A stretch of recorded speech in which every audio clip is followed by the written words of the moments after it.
Well, howdy folks, it's Matthew, your friendly neighborhood technician, making another video for you out of Boise, Idaho. I watched my last video and I think I got to yell in order for you guys to be able to hear me well, so that's what I'm going to do. So hopefully I'm not yelling at you too much. We'll see how the audio turns out. But anyways, welcome. Thanks for coming and hanging out again. I'm getting ready to install the crankshaft on this 6.0 rebuild that I'm doing, so I'm pretty excited. The last video we installed the bearings, the center bearings and the bearings and all that other good stuff. So now it is time to install the main crankshaft, which I have sitting right here. So let's talk about something real quick. The proper way to store a crankshaft is up and down like that. The best way to store a crankshaft is to actually suspend it and hang it. And then another way you can store it is some people like to go and they like to buy a big PCV tube. And they like to store their crankshaft in there where it's airtight and all that other good stuff. So this crankshaft is only going to be sitting for a matter of minutes, literally from the time it came from the machine shop until now. So I have it sitting like that. But yeah, never store a crankshaft for a long period of time laying down. It will cause it to warp. You always want to store them standing up and all that other good stuff. So let's get to work now getting this crankshaft installed. Now I've already went ahead, and this is the assembly lube that I use from O'Reilly's. I've used it many times before to build an engine. It's never let me down. I've gone ahead and I've applied a generous amount to each bearing here. Back in the day when I was learning how to do this, I asked a mentor, is there such thing as putting too much? And the answer to that question was actually, obviously you don't want to just fill everything up with assembly lube. You know, there needs to be some organization and some skill to it, but there actually is no such thing as putting too much assembly lube. You're not going to damage something basically with using assembly lube. So you want to put a generous amount, and this is going to basically ensure that there's no dry startup. This is going to help with the break-in process. Another reason why I like this assembly lube is it does absolutely wash away after startup and all that other good stuff. So there you go, folks. So the first step is to go ahead and apply a generous amount. Now then, I also like to go one extra step, and I like to put just a little bit of oil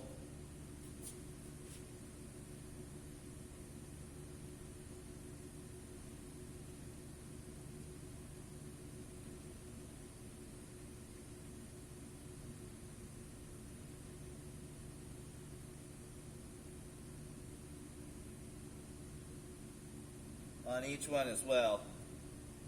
I like to get a little bit of oil there.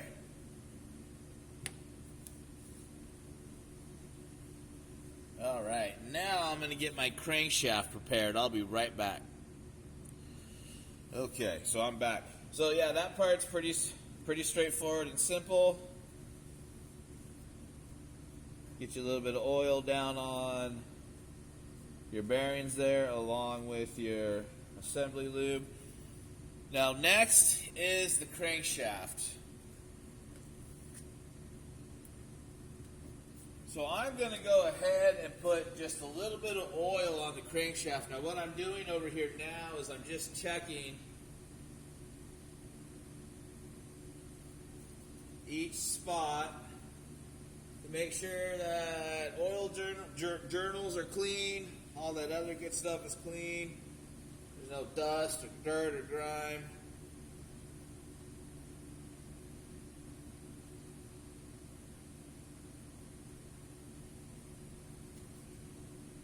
And then as far as my crankshaft goes, I'm going to take a little bit of oil here. I'm just going to put it on there on my finger.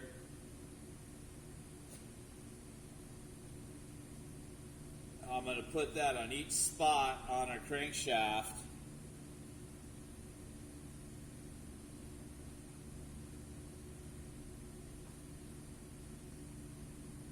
Okay, and again, You don't want to make a mess, but you can also never have necessarily too much oil when you're putting this crankshaft in.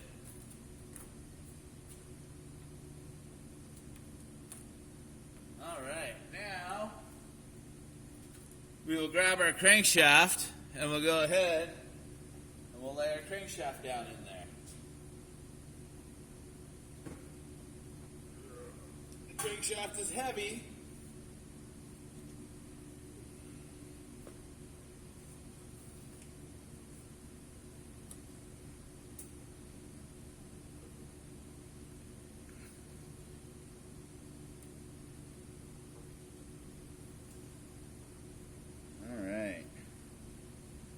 While it's sitting here, I'm going to go ahead and spin it and get that oil, get everything nice and lubed up there. Okay, so now next,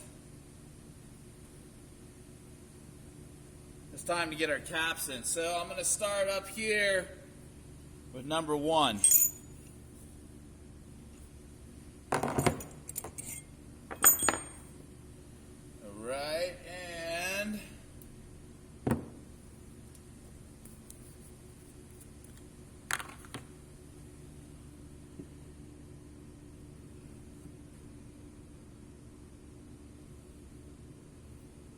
Put some assembly lube there.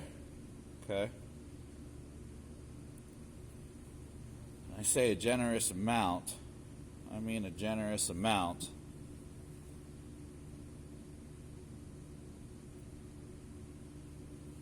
Alright. Any that's left on your finger, just put on top there. And then go ahead and do the same thing here that we did. Like I said, yeah. In my opinion, you can't ever have too much oil. So I'm going to pour just a little bit of oil over the top of that.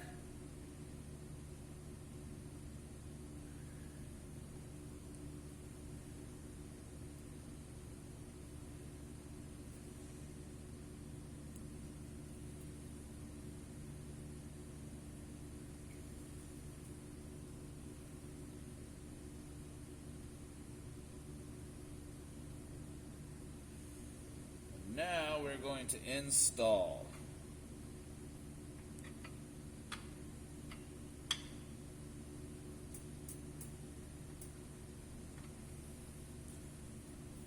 Okay.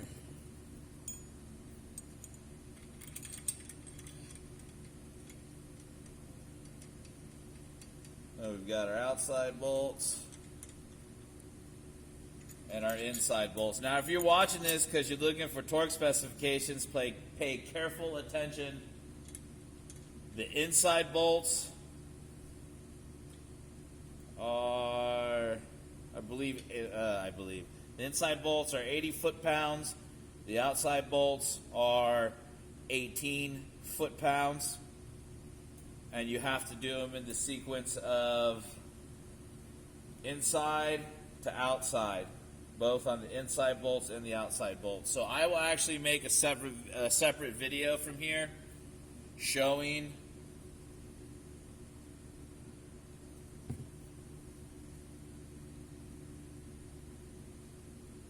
how to torque this down.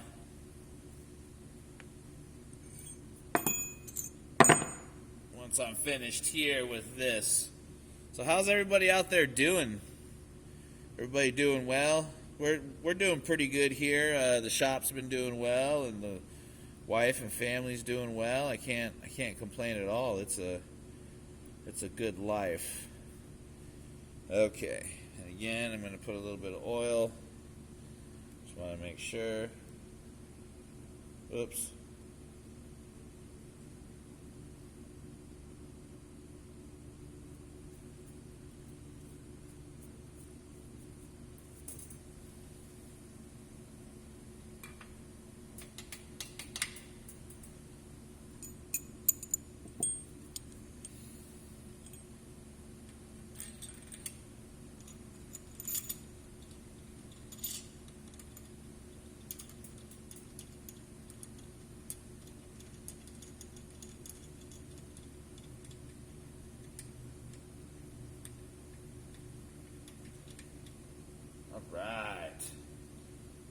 now for our middle.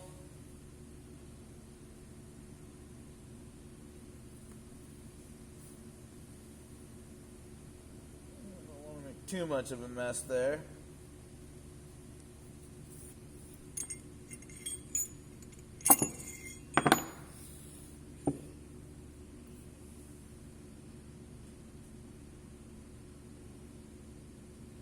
Go.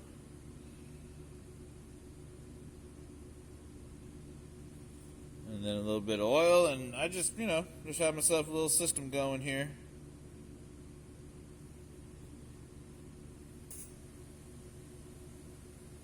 Want to make sure it's facing the right direction.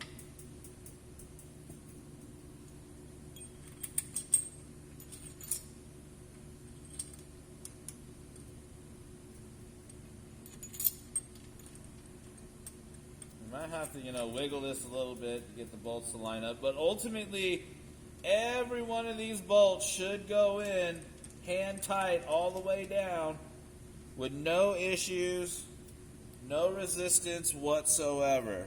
Okay? Again, it's sometimes good to have your trusty rubber mallet sitting. Help you make sure this stuff goes into place properly.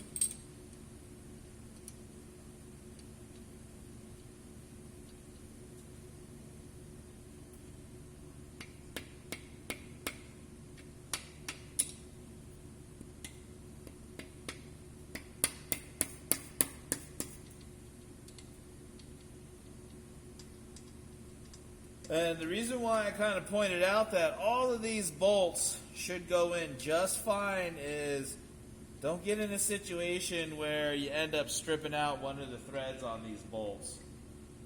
If for some reason you're putting all this back together and by hand one of these bolts doesn't go in, or you feel it snag or something, you need to stop, pull that bolt back out, double, triple check everything. Run a tap through there if you have to. The last thing you want to do at this point and stage in the game is mess up one of these threads. Okay, now time for the next one. A little bit of oil there. Spread it out.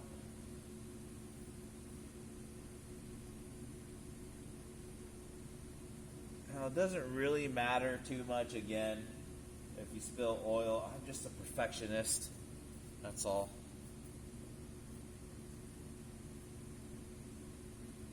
Okay. Time for the next one here.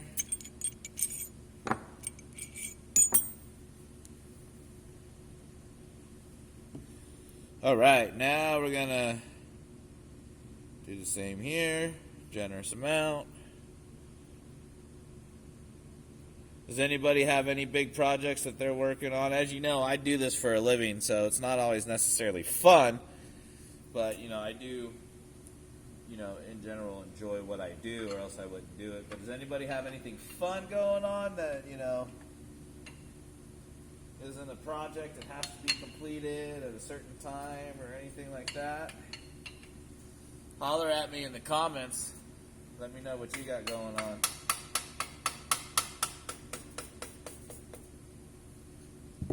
Okay, this one might be a little bit of a butthead. Okay, yeah, see, I don't like that.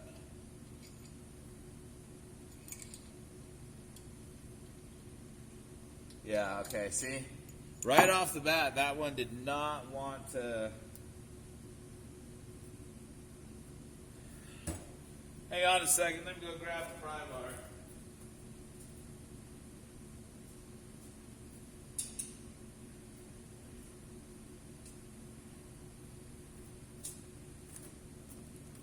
I got a pry bar with a bunch of tape on the end of it so I don't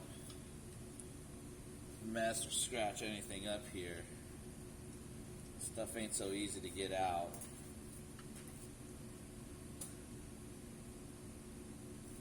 Alright. I think I see what we need to do here. And actually, so what I'm going to do is I'm going to go ahead and turn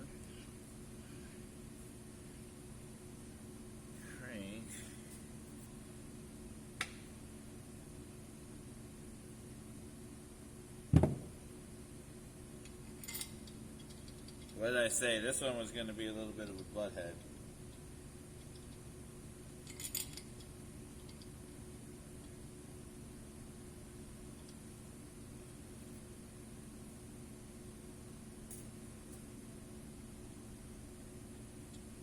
Still think it needs to go this way just a hair. Oh, too much maybe? Too much? Too much?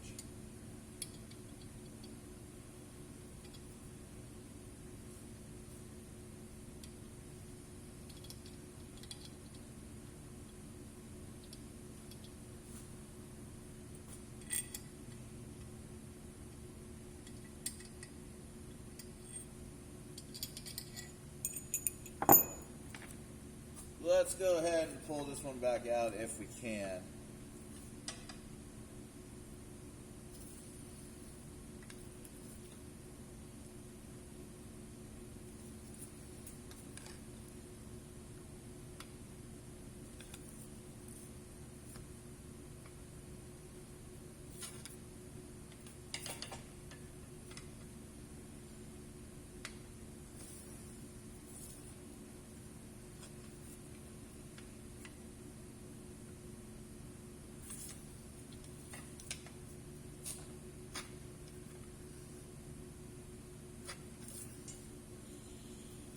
This one has definitely become no fun, huh?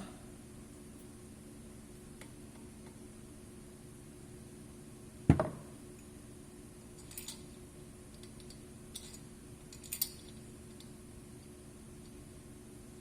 the reason why that won't go in there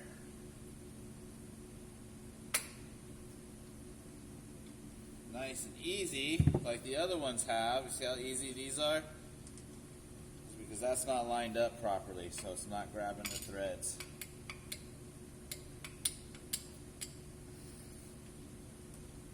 There we go. There we go. Alright. Happens to the best of us, guys. No big deal.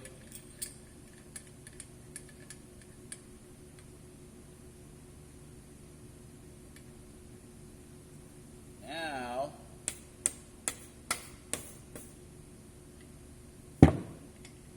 there you go. Yay! I like that better.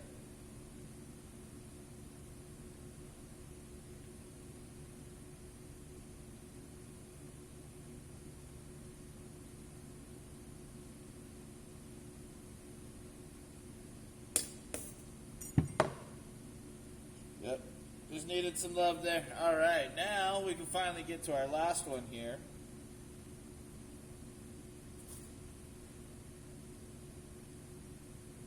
Put a little bit of oil there.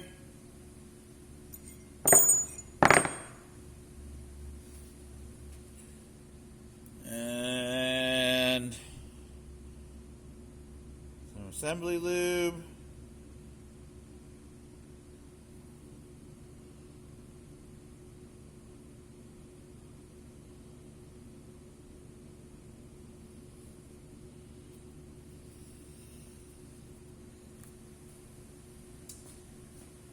Okay, now actually, what I did different on this one was I pulled those, I pulled the bolts out actually. I'm gonna,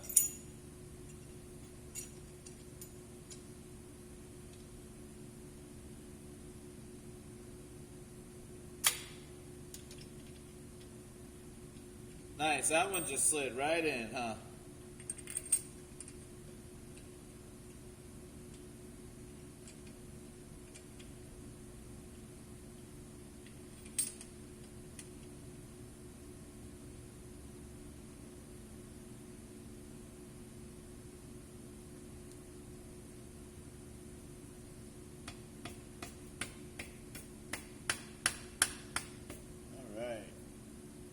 I think it's about time for a new rubber mallet for myself. I got a few of them though. I just really like that one.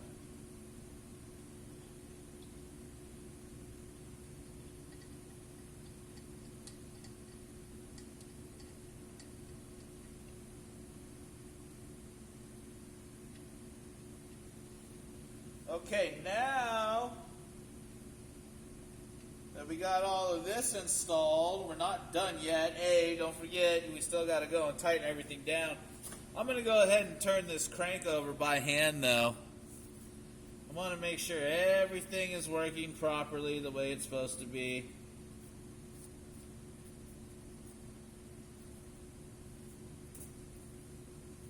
And it turns smooth. That's beautiful. That's beautiful. Okay, so next, you're going to have your main side bolts. And they go into the side here. Those are all going to be 10 millimeter bolts.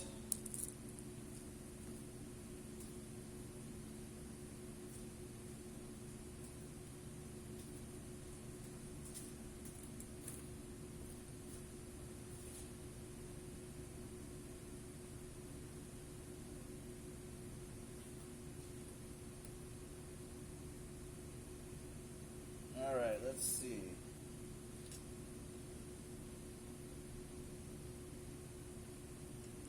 Good there.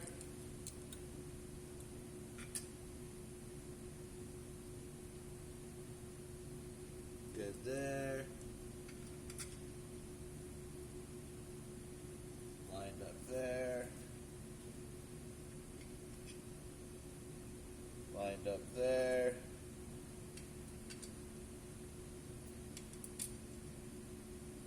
Everything's good and lined up there.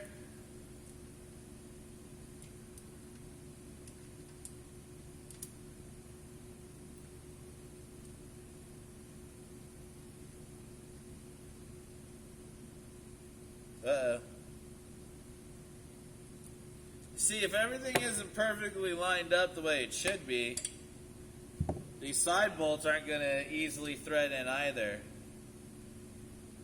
You can save yourself a lot of headache by checking this.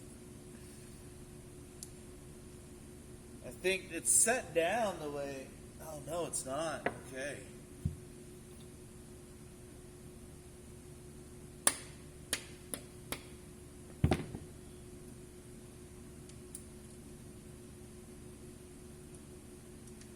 There you go, see? Alright, awesome.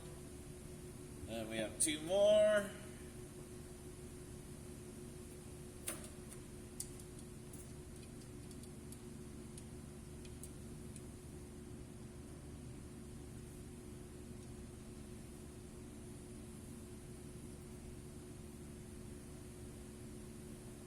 Alright, there you go, folks. It's installation of a crankshaft.